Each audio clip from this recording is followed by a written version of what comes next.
गुजरात के अहमदाबाद में प्लेन हादसे की जो तस्वीरें मौका वारदात से आ रही है वो बेहद डरावनी है। आप देख सकते हैं कि पूरा का पूरा प्लेन मलबे में तब्दील हो चुका है और इन तस्वीरों को देखने के बाद कोई नहीं कह सकता कि इसमें जो भी सवार होगा उसमें से कोई भी जीवित बच पाया होगा। ये प्लेन मेडिकल कॉलेज के हॉस्टल बिल्डिंग पर क्रैश हुआ है। इससे ये भी आशंका जताई जा रही है कि इस हॉस्टल में रहने वाले कई लोग भी हताहत हुए होंगे।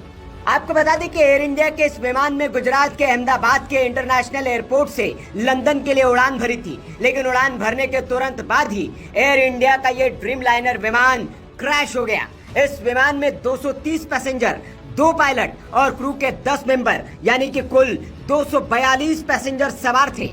लेकिन इस प्लेन के क्रैश होने से ठीक पहले प्लेन के पायलट सुमित सबरवाल ने मेडे कॉल किया था। विमानन की दुनिया में पायलट ये संकेत आखिरी वक्त में देता है। इसका मतलब होता है कि मेरी मदद करो। जब पायलट को यह लग जाता है कि अब हालात उसके हाथ में नहीं है, काबू से बाहर हो चुके हैं, तब वो मेडे संकेत जारी करता है। बोइंग 787 को उड़ा रहे पायलट को बहुत अनुभवी बताया जा रहा है। उनके पास 82,000 घंटे उड़ान का अनुभव था। जानकार ये भी बता रहे हैं कि दरअसल विमान में कोई गड़बड़ी बहुत शुरुआत में ही पता चल गई थी। हालांकि इस संभावना से भी इनकार नहीं किया जा सकता कि स्थितियों को जज करने में पायलट या एटीसी से कोई गड़बड़ न हुई हो। पायलट कैप्टन सुनील सबरवाल ने मेडे का संकेत तो दे दिया, लेकिन गड़बड़ी को सुधारने या ठीक करने का उनके पास वक्त ही नहीं था। विमान कुछ ही क्षणों में नीचे गिरने लगा और देखते ही देखते आग के गोले और गाढ़े काले धुएं में तब्दील हो गया था। जानकार बता रहे कि इस तरह की कोई गड़बड़ बहुत ऊंचाई पर होती है तो पायलट को सोचकर कुछ करने का वक्त भी मिलता है, लेकिन जाहिर है कि पायलट ने उड़ते ही मेडे का संकेत दिया, यानी उसी समय उसे लग गया था कि हालात उसके कंट्रोल में नहीं है। मेडे शब्द फ्रेंच के मैडर यानी कि मेरी मदद करो शब्द से लिया गया है। 1927 में वॉशिंगटन के इंटरनेशनल रेडियो टेलीग्राफ कन्वेंशन में इसे आधिकारिक आपातकालीन कॉल बनाया गया। पायलट इसे 3 बार दोहराते हैं, मेडे मेडे मेडे, ताकि एटीसी इसे तुरंत समझ ले और बाकी रेडियो संदेशों के बीच ये साफ सुनाई दे। ये कॉल इंजन फेल, आग, दबाव में कमी या किसी ऐसी स्थिति में दी जाती है जहां तुरंत मदद की जरूरत होती है। जानकारी ये भी मिल रही है कि अहमदाबाद हादसे में पायलट ने टेक ऑफ के 2 मिनट बाद ही मेडे कॉल दिया था। उस वक्त विमान सिर्फ 625 फीट की ऊंचाई पर था। इससे साफ है कि पायलट को तुरंत किसी गंभीर समस्या का एहसास हो गया था।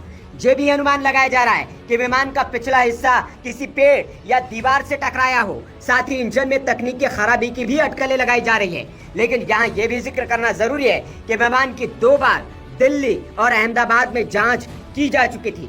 वे टेक ऑफ के तुरंत बाद इमरजेंसी कॉल कर एयर ट्रैफिक कंट्रोल यानी कि एटीसी को कुछ बताना चाह रहे थे। हालांकि जब तक एटीसी की ओर से जवाबी कॉल किया गया, पायलट उसे रिसीव ही नहीं कर पाए। इसके तुरंत बाद प्लेन क्रैश हो गया।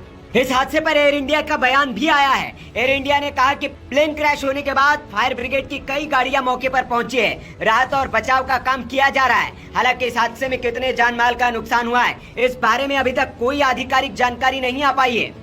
एयर इंडिया ने सोशल मीडिया हैंडल एक्स पर कहा है कि फ्लाइट AI-171 अहमदाबाद से लंदन गैटविक जा रही थी।